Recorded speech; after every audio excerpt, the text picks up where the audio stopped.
जय हिंद दोस्तों, स्वागत है आप सभी साथियों का स्मार्ट स्टडी यूट्यूब चैनल पे। साथियों, आज कोशिका से संबंधित बहुत ही महत्वपूर्ण प्रश्नों को देखेंगे। Important objective questions of cell, top 70 multiple choice question आपको करवाएंगे और सारे क्वेश्चन एनसीईआरटी के करवाएंगे। क्वेश्चन के माध्यम से ये पूरा टॉपिक आपका कंप्लीट हो जाएगा। टॉप 70 क्वेश्चंस आपको करवाएंगे और इससे बाहर एक भी प्रश्न आपके परीक्षा में नहीं पूछा जाएगा। रेलवे ग्रुप डी के लिए रामबाण सेशन है। रेलवे ग्रुप डी के अलावा रेलवे एएलपी टेक्नीशियन और रेलवे के सभी परीक्षाओं के लिए भी इंपॉर्टेंट है। तो ये क्लास आज आपको कंप्लीट देख लेना है, क्योंकि ये बहुत ही इंपॉर्टेंट टॉपिक है। 3 से 4 क्वेश्चन जो है ना आपको हर शिफ्ट में देखने को मिलेंगे कोशिका से संबंधित। आज ये टॉपिक अगर आप कंप्लीट देख लेते हैं, यकीन मानिए दोस्तों, इससे बाहर कोई भी क्वेश्चन आपको नहीं पूछा जाएगा। बिना देरी किए हुए अपने इस शानदार सेशन की शुरुआत करते हैं। आप सभी से रिक्वेस्ट है, वीडियो को एक लाइक जरूर कर दीजिएगा और क्लास अपने दोस्तों के साथ जरूर शेयर करना। देखिए, क्लास को बिल्कुल ही फास्ट करेंगे क्योंकि 70 क्वेश्चन है और बहुत ही कम समय में आपको करवाएंगे, ठीक है। इसीलिए क्लास बिल्कुल फास्ट रहेगी, ध्यान से देखिएगा।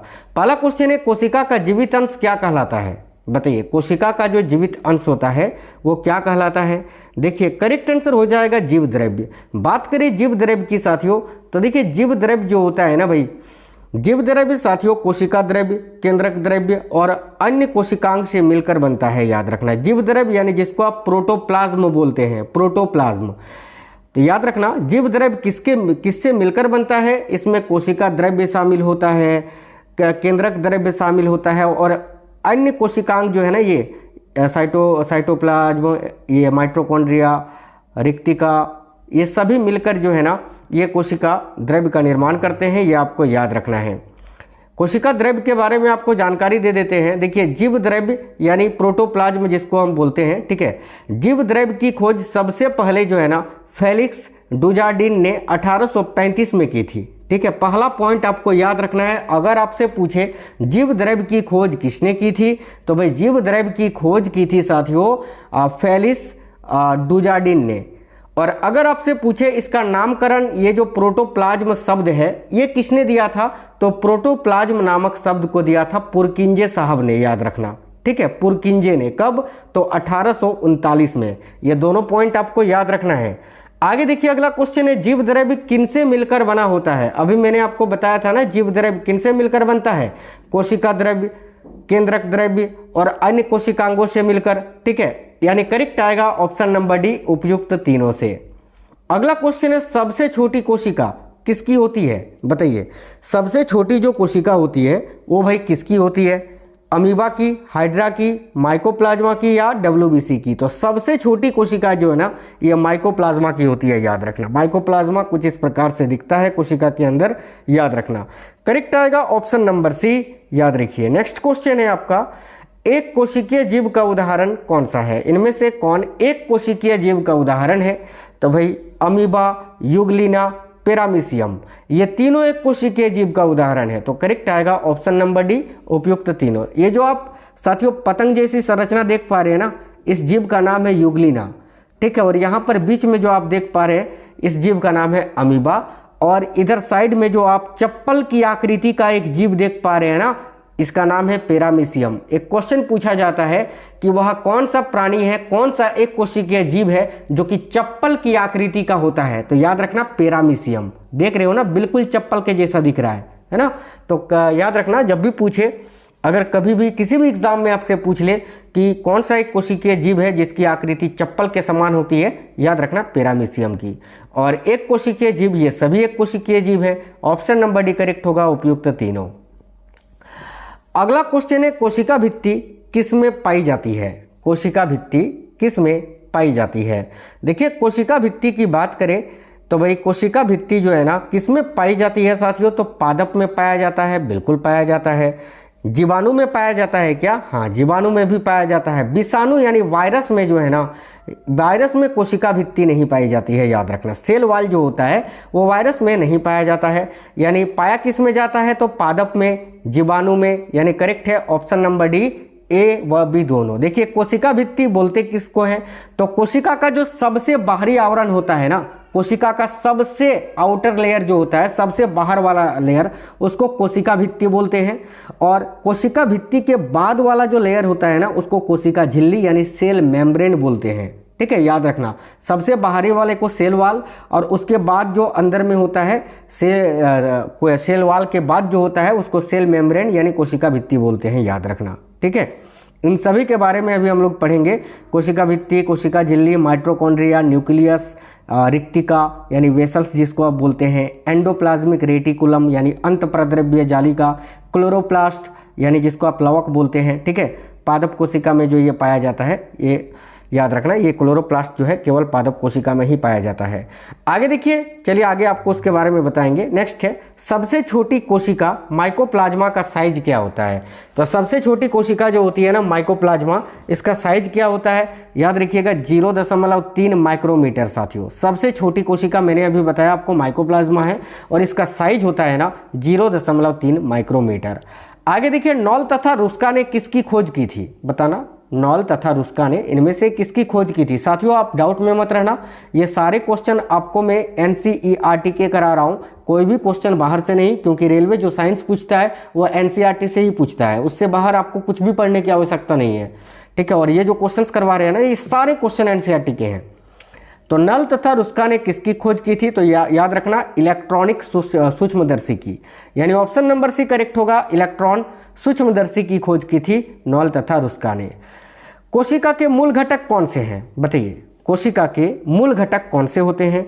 तो देखिए, ये कोशिका का फोटो आप देख पा रहे हैं, इसमें मूल घटक जो है ना कोशिका झिल्ली होता है, ठीक है, केंद्रक होता है, कोशिका द्रव्य होता है यानी साइटोप्लाज्म जिसको आप बोलते हैं। तो करेक्ट आएगा ऑप्शन नंबर डी, उपयुक्त सभी, याद रखना। ठीक है, साइटोप्लाज्म हो गया, इधर नाभिक यानी केंद्रक हो गया, कोशिका झिल्ली, ये कोशिका झिल्ली सबसे बाहर नहीं, सबसे बाहर वाला कोशिका भित्ति, उसके बाद जो होता है ना उसको कोशिका झिल्ली। 2 लेयर आप देख पा रहे हैं ना, यहाँ पर जो पीला रंग में आप देख पा रहे हैं ना, येलो कलर में, ये है कोशिका झिल्ली, और सबसे बाहर जो ग्रीन कलर में आपको दिख रहा है ना, ये है साथियों कोशिका भित्ति जिसको सेल वाल बोलते हैं, याद रखना। तो यहाँ करेक्ट आंसर क्या होगा, कौन सा मूल घटक है कोशिका का, तो उपयुक्त सभी, ऑप्शन नंबर डी करेक्ट होगा। देखिए, अंतःप्रद्रव्य जालिका की खोज किसने की थी, अंतःप्रद्रव्य जालिका यानी एंडोप्लाज्मिक रेटिकुलम। तो अंतःप्रद्रव्य जालिका की खोज 1945 में हुई थी। ठीक है, किसने खोज की थी, तो अल्बर्ट क्लाउड और कीथ पोर्टर ने। तो अल्बर्ट क्लाउड तो ऑप्शन में है नहीं, KR पोर्टर दिया हुआ है, जो कि बिल्कुल करेक्ट आंसर होगा, याद रखना KR पोर्टर ने। ठीक है, चलिए साथियों, ये अंतःप्रद्रव्य जालिका भी 2 प्रकार का होता है। एक होता है आपका चिकनी अंतःप्रद्रव्य जालिका, जैसे इधर देख पा रहे हैं आप, ये चिकनी है ना बिल्कुल, ठीक है, और एक होती है आपका साथियों खुरदरी अंतःप्रद्रव्य जालिका। ठीक है, ये जो चिकनी वाली अंतःप्रद्रव्य जालिका है ना, यहाँ पर वसा और लिपिड का संग्रहण होता है, और ये जो आपका खुरदरी अंतःप्रद्रव्य जालिका है, वहाँ पर जो है ना राइबोसोम का साथियों निर्माण होता है। क्वेश्चन पूछा जाता है कि राइबोसोम का निर्माण कहाँ पर होता है, किस प्रकार के अंतःप्रद्रव्य जालिका में, तो याद रखना जो आपकी खुरदरी अंतःप्रद्रव्य जालिका होती है ना, वहीं पर राइबोसोम का निर्माण होता है। ठीक है, तो याद रखना अंतःप्रद्रव्य जालिका की खोज KR पोर्टर ने कब की थी, तो 1945 में, 1945 में। आगे देखिए, अगला क्वेश्चन है आपका, गुणसूत्र की खोज किसने की थी, बताइए। साथियों, गुणसूत्र की खोज किसने की थी, याद रखिए WC वाल्टियर ने। वाल्टियर करेक्ट आंसर हो जाएगा, ऑप्शन नंबर डी। अगला है, कोशिका की क्रियात्मक गतिविधियों को कौन नियंत्रित करता है, वेरी वेरी इंपॉर्टेंट क्वेश्चन है।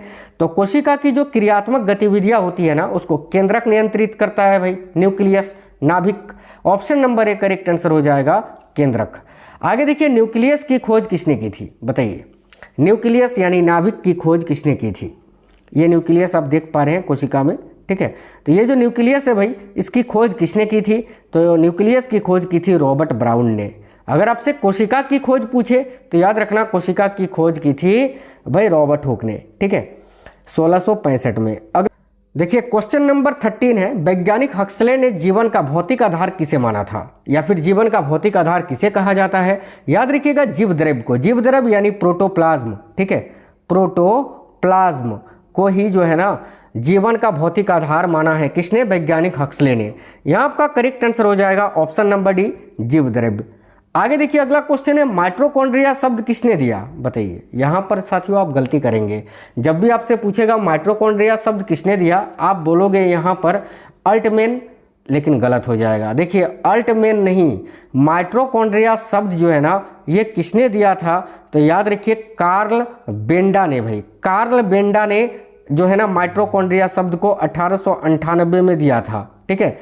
और अल्टमैन की बात करें तो इन्होंने जो है ना 1890 में माइटोकॉन्ड्रिया की खोज की थी। तो अगर आपसे पूछे माइटोकॉन्ड्रिया की खोज किसने की थी, जैसे माइटोकॉन्ड्रिया कुछ इस प्रकार से मैं आपको बड़ा दिखाऊंगा कि बड़े में इसको जब हम देखते हैं सूक्ष्मदर्शी से तो फिर ये जो है कैसा दिखाई देता है आगे मैं आपको बताऊंगा। देखिए माइटोकॉन्ड्रिया शब्द दिया था कार्ल बेंडा ने, और लेकिन माइटोकॉन्ड्रिया की खोज किसने की थी, तो अल्टमैन ने। यह आपको याद रखना है दोनों ही बातें। तो इस क्वेश्चन का करेक्ट आंसर होगा कार्ल बेंडा।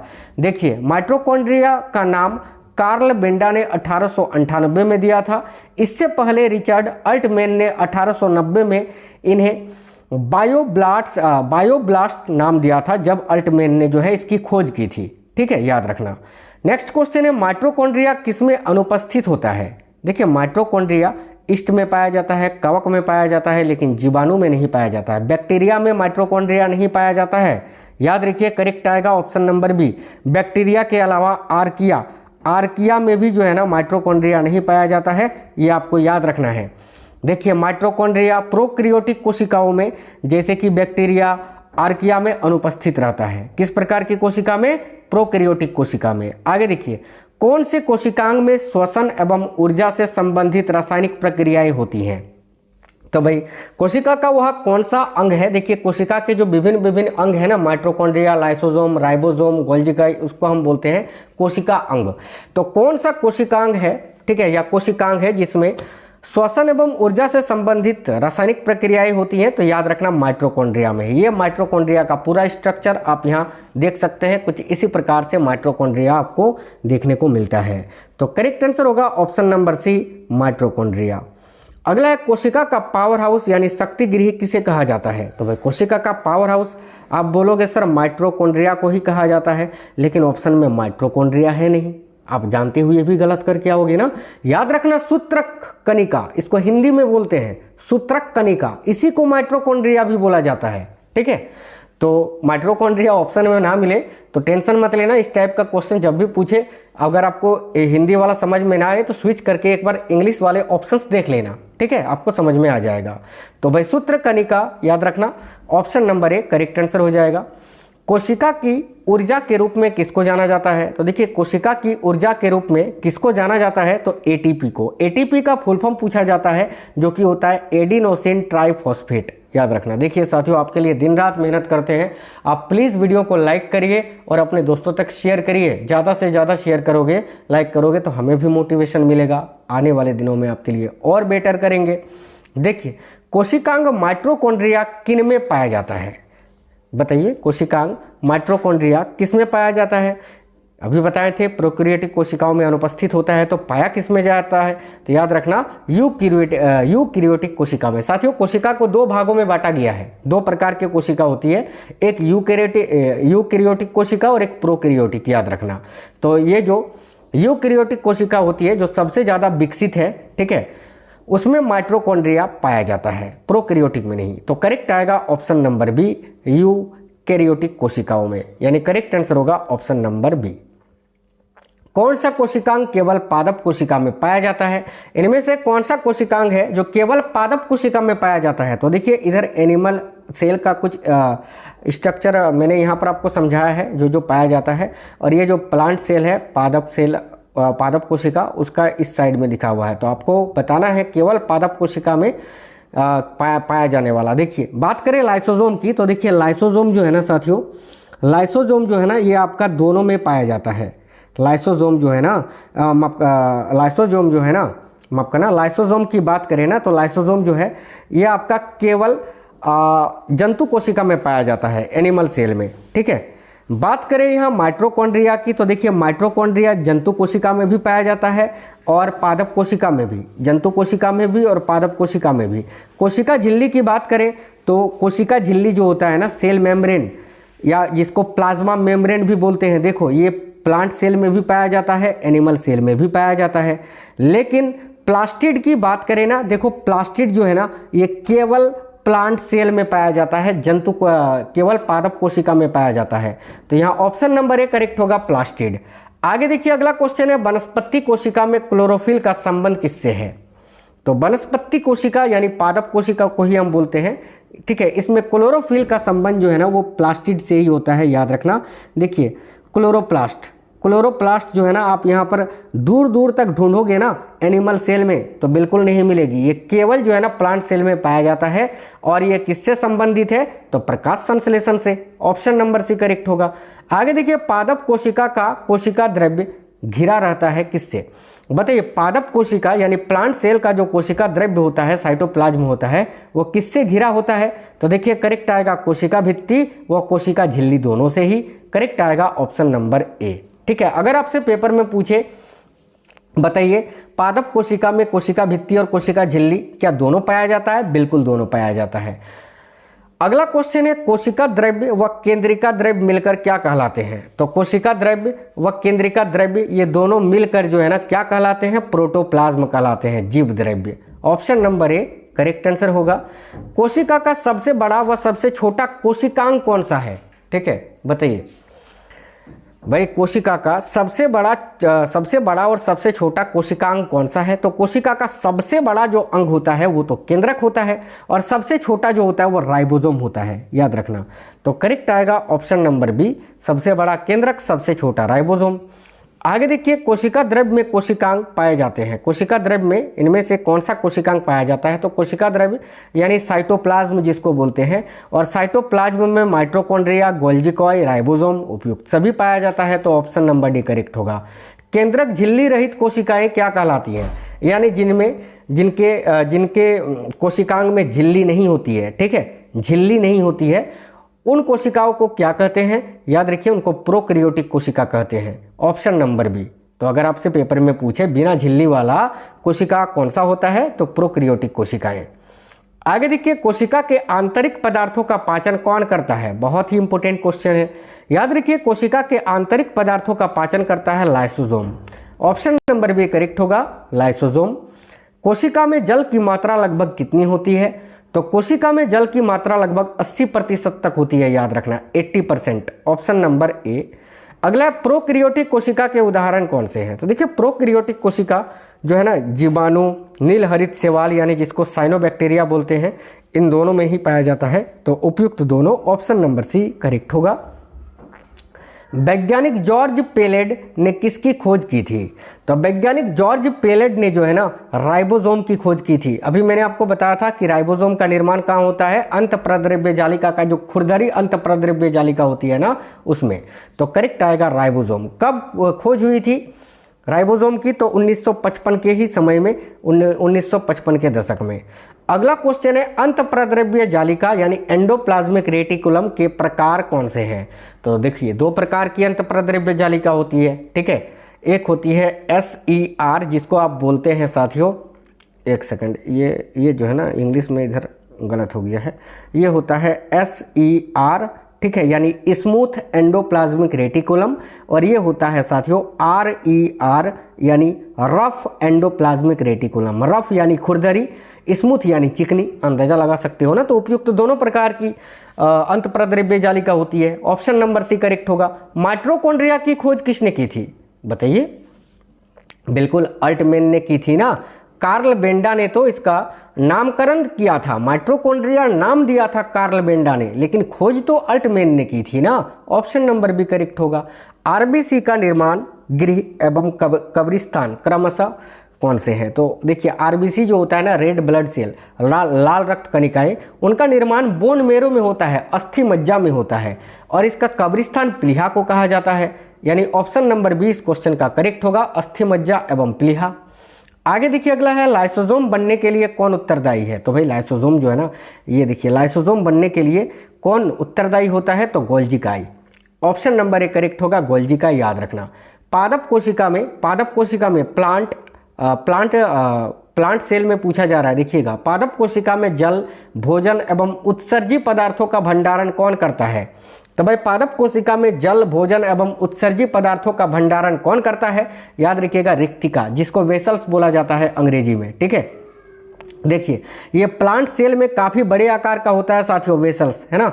लेकिन आप बोलोगे सर क्या ये जंतु कोशिका में पाया जाता है? बिल्कुल जंतु कोशिका में भी पाया जाता है। देख रहे हो ना, वेसल्स यहाँ भी है, यहाँ भी है।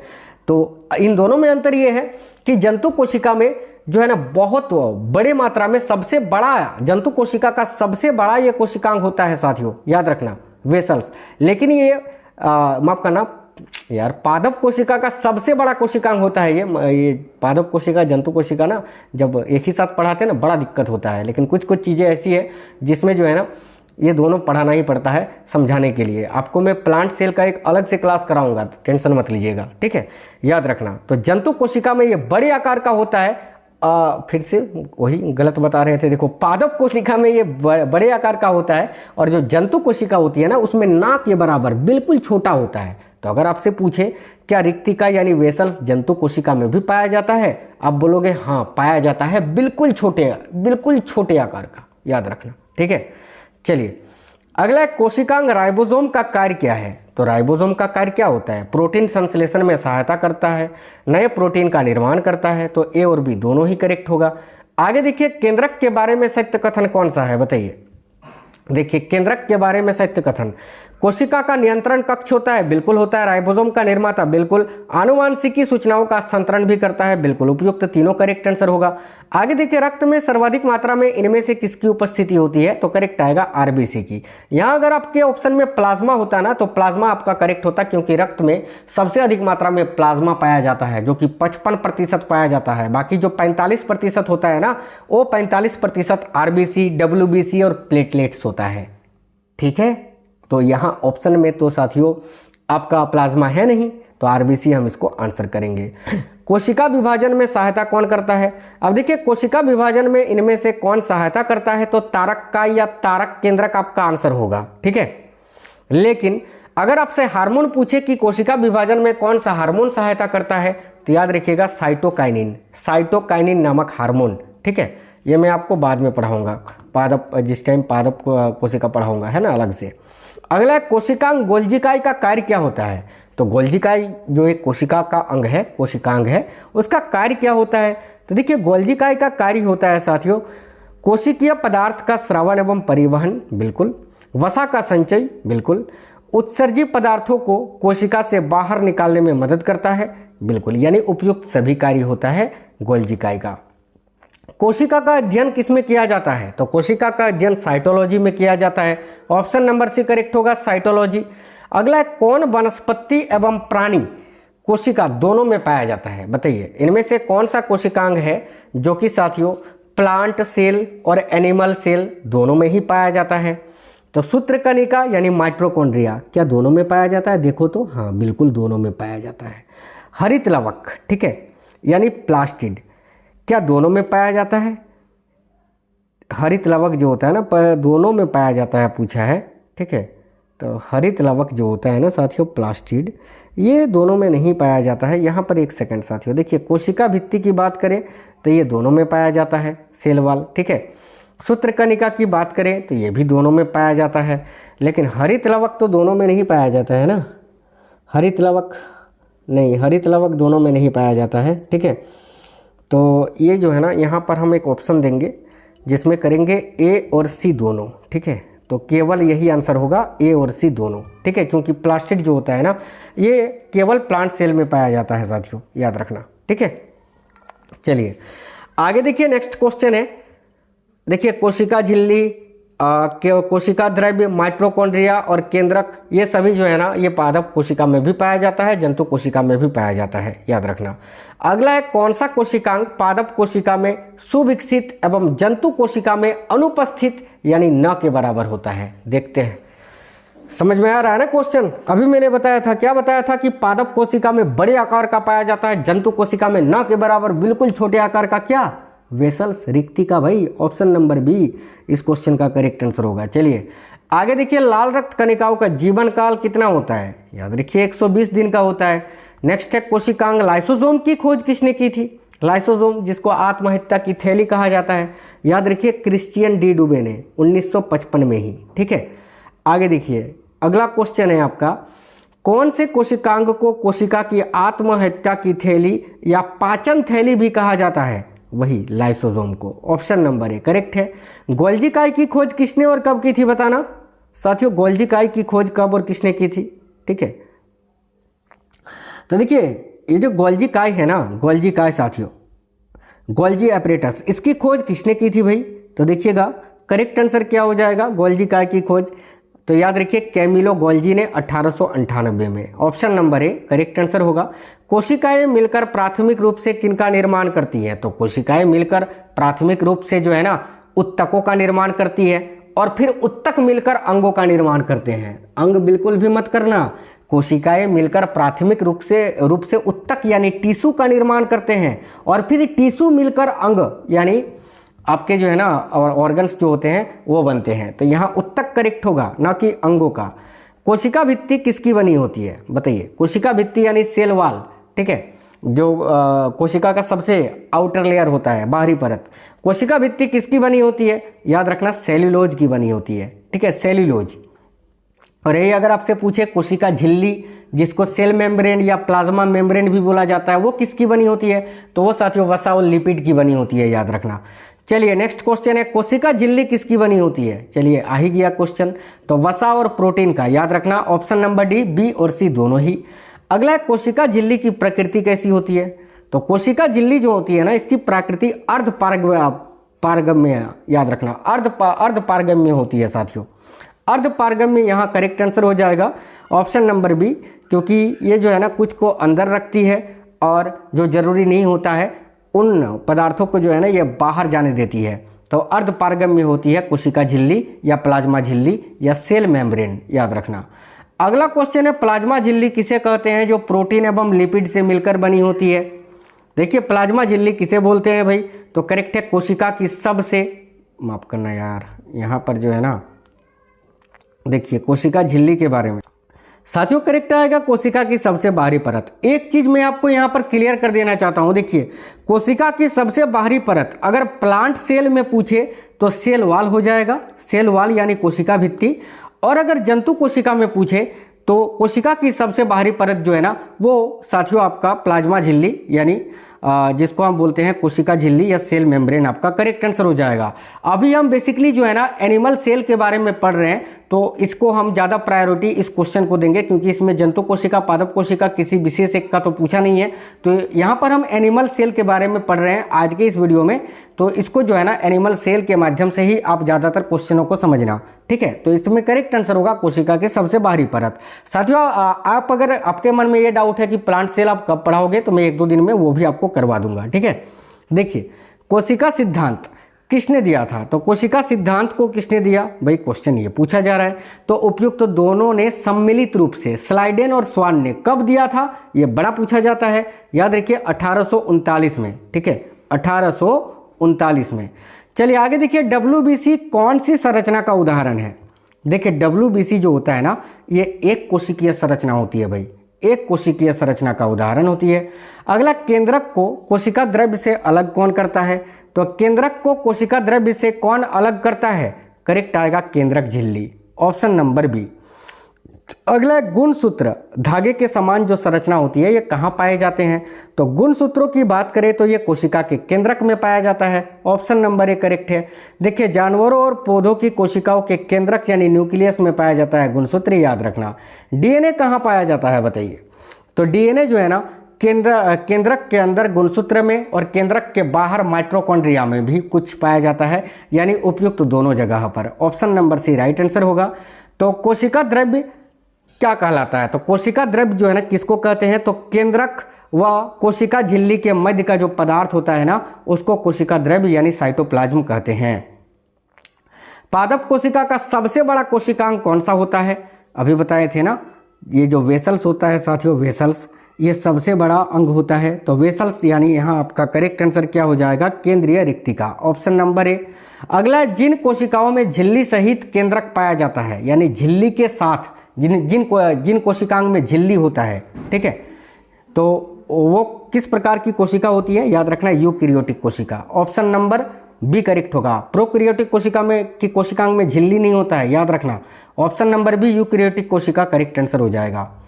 देखिए सेंट्रोसोम जिसको तारक काय बोलते हैं, जो कोशिका विभाजन में सहायता करता है, अभी मैंने बताया था। तो सेंट्रोसोम की संरचना कैसी होती है, याद रखना, सेंट्रोसोम यानी तारक काय की जो संरचना होती है वो बेलनाकार होती है। ऑप्शन नंबर ए बेलनाकार। टी बोवेरी ने 1888 में किसकी खोज की थी? तो टी बोवेरी ने 1888 में जो है ना इसी की खोज की थी, सेंट्रोसोम यानी तारक काय की। नेक्स्ट क्वेश्चन है साथियों, खुरदरी अंतःप्रद्रव्य जालिका यानी रफ एंडोप्लाज्मिक रेटिकुलम जो प्रोटीन संश्लेषण में सहायक होता है, ये कहाँ पाई जाती है? तो भाई याद रखना, यूकैरियोटिक कोशिकाओं में, ठीक है, यूकैरियोटिक कोशिका के केंद्रक में। अगला है ग्लाइकोजन का भंडारण कौन करता है? तो ग्लाइकोजन का भंडारण कौन करता है? तो ये भी खुरदरी अंतःप्रद्रव्य जालिका करती है, याद रखना, ठीक है। ऑप्शन नंबर ए करेक्ट होगा। नहीं नहीं नहीं नहीं नहीं, एक सेकंड। ग्लाइकोजन यानी वसा और लिपिड, वसा कहाँ पाया जाएगा? चिकनी, वसा चिकनी होता है ना, फैट जो होता है वो चिकनी होती है, इस प्रकार से इसको याद रखना, स्मूथ एंडोप्लाज्मिक रेटिकुलम में। तो ग्लाइकोजन का भंडारण जो है वो चिकनी अंतःप्रद्रव्य जालिका में होता है, ना कि खुरदरी में। तो करेक्ट होगा ऑप्शन नंबर बी, चिकनी अंतःप्रद्रव्य जालिका में। माफ़ी चाहते हैं, थोड़ा मिस्टेक हो गया था। आगे देखिए, खुरदरी अंतःप्रद्रव्य जालिका पर क्या लगे होते हैं? देखिए ये है साथियों खुरदरी अंतःप्रद्रव्य जालिका, है ना, और इसमें क्या क्या लगा होता है? देखिए क्या लगा हुआ है, ये जो छोटे छोटे आपको दिख रहे हैं ये क्या है? ये राइबोसोम है ना। करेक्ट आएगा ऑप्शन नंबर बी, राइबोसोम्स। कोशिका में पदार्थों के प्रवेश करने तथा बाहर निकलने की क्रिया पर नियंत्रण कौन करता है? तो कोशिका में पदार्थों के प्रवेश करने या बाहर निकलने की क्रिया पर कौन नियंत्रित करता है? याद रखिए कोशिका झिल्ली या प्लाज्मा झिल्ली, ठीक है। नेक्स्ट क्वेश्चन है, मानव की लाल रक्त कणिका का व्यास कितना होता है? तो देखिए मानव की लाल रक्त कणिका जो होती है ना उसका व्यास कितना होता है? देखिए करेक्ट आएगा 7 से 8 माइक्रोमीटर। एक एवरेज अगर देखें तो याद रखना 7.2 माइक्रोमीटर होता है, ठीक है। करेक्ट आएगा ऑप्शन नंबर ए, 7 से 8 माइक्रोमीटर मानव की लाल रक्त कणिका का व्यास होता है ये। सबसे बड़ी कोशिका किसकी होती है? तो सबसे बड़ी कोशिका जो है ना ये शुतुरमुर्ग के अंडे का होता है। और अगर आपसे स्पेशली पूछे कि मानव का सबसे बड़ा कोशिका कौन सा होता है, तो मानव में सबसे बड़ा कोशिका होता है ना जो साथियों अंडाणु होता है, ठीक है। मादा अंडाणु जो होता है ना, मादा अंडाणु ये मानव में सबसे बड़ा कोशिका होता है, ठीक है। आगे देखिए नेक्स्ट है, कोशिका की खोज किसने की थी? तो कोशिका की खोज किसने की थी? रॉबर्ट हुक ने की थी। कब की थी? 1665 में की थी, याद रखना, ठीक है। देखिए मृत कोशिका सर्वप्रथम रॉबर्ट हुक ने कॉर्क नाम के पादप में खोजी थी, ठीक है। तो अगर आपसे पूछे कि कोशिका की खोज या मृत कोशिका की खोज रॉबर्ट हुक ने पादप कोशिका में की थी या जंतु कोशिका में, तो याद रखना पादप कोशिका में की थी, ठीक है। आगे देखिए, एकमात्र ऐसा कोशिकांग है जो यूकैरियोटिक एवं प्रोकैरियोटिक दोनों प्रकार की कोशिकाओं में होता है। बताइए इनमें से कौन सा एकमात्र कोशिकांग है जो यूकैरियोटिक एवं प्रोकैरियोटिक दोनों प्रकार की कोशिकाओं में होता है? देखिए क्या आंसर हो जाएगा? तो करेक्ट आएगा राइबोसोम। राइट है साथियों ऑप्शन नंबर सी, राइबोसोम जो है ना ये यूकैरियोटिक और प्रोकैरियोटिक दोनों प्रकार की कोशिकाओं में होता है। तो साथियों उम्मीद करते हैं वीडियो पसंद आया है। बहुत ही इंपॉर्टेंट क्लास था, मैंने पूरा सेल, एनिमल सेल जो है ना आपको कंप्लीट करा दिया इस वीडियो में। एक क्लास और आएगा प्लांट सेल का, उसको भी आप जरूर देखना। तो वीडियो को लाइक करिएगा, कमेंट बॉक्स में बताना ये क्लास कैसा लगा है। मिलेंगे आपसे नेक्स्ट वीडियो में। जय हिंद साथियों, वंदे मातरम।